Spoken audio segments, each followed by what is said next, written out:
오늘은 Spiritual Baptism, 성령 세례에 대해서 알아보겠습니다. 성령 세례를 온전히 이해하기 위해서는 성령 자체에 대한 폭넓은 이해가 있어야 하겠지만 이 시간에는 주로 세례의 관점에서 알아보려고 합니다. 기독교에서는 생명이 있는 모든 피조물은 볼 수 있고 만질 수 있는 육과 볼 수 없고 만질 수 없는 영으로 구성되어 있다고 보고 있습니다. 보이는 육과 관련된 의식을 행할 때에는 exterior, external, outward, 즉 외적, 외형의, 외부로의란 표현을 하고 있습니다. 보이지 않는 영에 관련된 의식을 행할 때는 interior, internal, inward, 즉 내적, 내면의, 내부로의라는 표현을 사용합니다. 모든 의식이나 행사들은 이 상반되는 두 가지의 요소나 기능들이 서로 상호 관계를 이루어 가면서 작용하거나 행하여질 때 온전한 결실을 맺을 수 있다고 보고 있습니다. 성령 세례는 보이지 않는 영과 관련되어 있기 때문에 보이는 외형적 의식인 물 세례와는 다른 내면적 의식입니다. 하지만 서로 상관관계를 갖고 있다는 것입니다. 이런 논리 때문에 물 세례를 받을 때 성령을 동시에 받을 수도 있고 받지 못하는 경우도 생기게 되는 것입니다. 마태복음 3장 11절은 나는 너희로 회개하게 하기 위하여 물로 세례를 베풀거니와 내 뒤에 오시는 이는 나보다 능력이 많으시니 그는 성령과 불로 너희에게 세례를 베푸실 것이라. 또 마태복음 10장 20절은 말하는 이는 너희가 아니라 너희 속에서 말씀하시는 이 곧 너희 아버지의 성령이시니라. 이처럼 성경은 볼 수 없는 성령의 존재와 성령 세례에 대해서 확정적으로 있다고 증언해 주고 있습니다. 이런 근거에서 사도 바울은 사도행전 19장 2절에서 이르되 너희가 믿을 때 성령을 받았느냐 이르되 아니라 우리는 성령의 계심도 듣지 못하였노라. 바울이 이르되 그러면 너희가 무슨 세례를 받았느냐 대답하되 요한의 세례니라 하였습니다. 이처럼 세례를 받았어도 성령을 받지 못한 에베소서 교인들에게 한 번 받으면 되는 세례를 받은 것을 알고 그들에게 안수하여 성령을 받게 해 주었습니다. 사도행전 19장 5절은 그들이 듣고 예수의 이름으로 세례를 받았으니 바울이 그들에게 안수하며 성령이 그들에게 임하심으로 방언도 하고 예언도 하니 모두 12사람쯤 되니라. 하지만 예수님께서는 세례를 받으심과 동시에 성령을 받으셨습니다.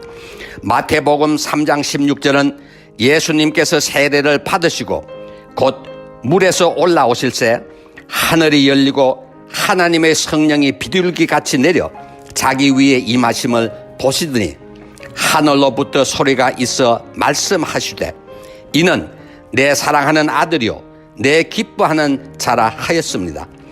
같은 세례이지만 성령을 받지 못하는 경우가 있다면 그것은 주님의 대속 사역에 대한 믿음이 부족하거나 성령을 구하지 아니하기 때문일 것입니다.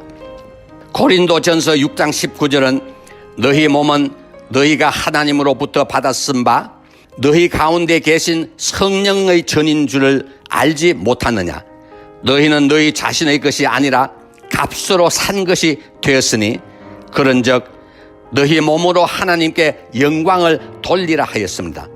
오늘날 성경학자들은 기독교를 성령 세례의 관점에서 볼 때 two class Christianity, 즉 두 종류의 기독교가 있다고 보고 있습니다.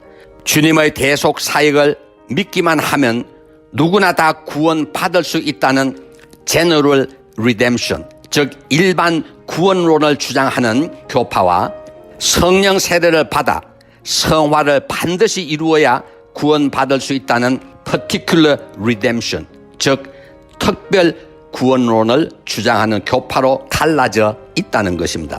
그렇다면 이처럼 중요하고 문제가 되는 성령을 우리가 받았는지 받지 못했는지는 어떻게 알 수 있느냐 하는 것입니다. 성령은 헬라어로 페라클리트, 즉 보혜사라고 합니다. 우리를 영적으로 도와주시는 영이시기 때문에 성령 세례를 받았다면 우리는 옛사람에서 벗어나 새 사람이 되어야 한다는 것입니다. 이 변화는 자신이 너무나 잘 알 수 있습니다. 이러한 변화를 느끼지 못한다거나 변화된 삶을 살지 못한다면 성령을 받았다고 할 수 없을 것입니다. 갈라디아서 5장 16절은 내가 이르노니 너희는 성령을 따라 행하라. 그리하면 육체의 욕심을 이루지 아니하리라.